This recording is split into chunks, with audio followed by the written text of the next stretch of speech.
యేసుక్రీస్తునామంలో మీకు అందరికీ వందములు. దేవుని వాక్యంలో ఒక మాట ఉంటుంది. జయించు వారిని నాతో కూడా సింహాసనం మీద కూర్చుండబెట్టుదును.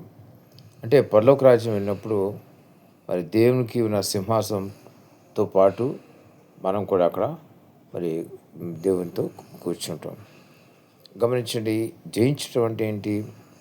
లోకంలో పాపాన్ని జయించేవారు, లోకంలో ప్రతి విధమైన పాపాన్ని జయించేవారు, వాడు సైతాన్ని అణగదొక్కేవారు, సైతానికి లొంగనివారు, అటువంటి వారు జయించేవారు.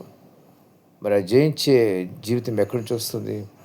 ఆ జయించే జీవితం ప్రతిదినం మనం మరి ఉదయం లేచి ప్రార్థన చేస్తున్నప్పుడు ఆయన యొక్క శక్తి, పునరుద్ధాన శక్తి, పునరుద్ధాన బలం మనకు దొరుకుతుంది. ఆ పునరుద్ధాన శక్తి మనకు ఉన్నప్పుడు ఆ రోజంతా కూడా అనేకమైనటువంటి తొందర శోధనలు మరి సాతాను పెట్టి ప్రతి తంత్రాన్ని కూడా మనం జయించగలుగుతాం. ప్రతి పాపాన్ని జయించగలుగుతాం. ఆ విధంగా జయించి పరిశుద్ధంగా పవిత్రంగా జీవిస్తాం. కాబట్టి ప్రతి ఒక్క ఉదయం లేచి ప్రార్థన చేసి దేవునితో గడపండి. దేవుడు మీకు శక్తి అనుగ్రహిస్తాడు. ఆ శక్తితోనే మీరు మరి ఏ పాపమునైనా, ఏ తలంపునైనా, ఏ నేత్రాశైనా మీరు జయించగలుగుతారు. అంటే పరిశుద్ధంగా పవిత్రంగా మీరు జీవిస్తారు.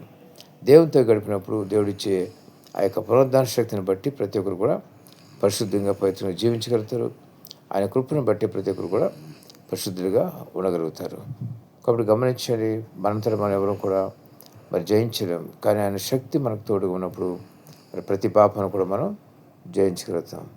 కాబట్టి గమనించండి, ఆ విధంగా మీరు పరిశుద్ధంగా పవిత్రంగా ఉంటే కనుక మరి దేవునితో ఆయన మరి యేసు ప్రభుతో మనం సింహాసనం మీద కూర్చుంటాం. ఆయనతో పాటు మనం సింహాసనం మీద ఉంటాం. అందుకనే దేవుని వాక్యం ఏం సెలవిస్తుందంటే, జయించి నాతో కూడా సింహాసనం మీద కూర్చుండబెట్టేదను. ఏదైతే వాస్తవమై ఉంటుంది. మరి ఎవరైతే యేసుక్రీస్తుని నమ్ముకుంటారో వాళ్ళందరూ కూడా దేవుడు నమ్ముకోవటమే కాదు, పరిశుద్ధంగా పవిత్రంగా జీవించిన వారు, ఈ లోకాన్ని మరి జయించిన వారు, పాపాన్ని జయించిన వారు యేసుప్రభుతో కూడా సింహాసనం మీద కూర్చుంటారు. దేవుడి మాట దీవించి ఆశీర్వదించును గాక. ఆమేన్.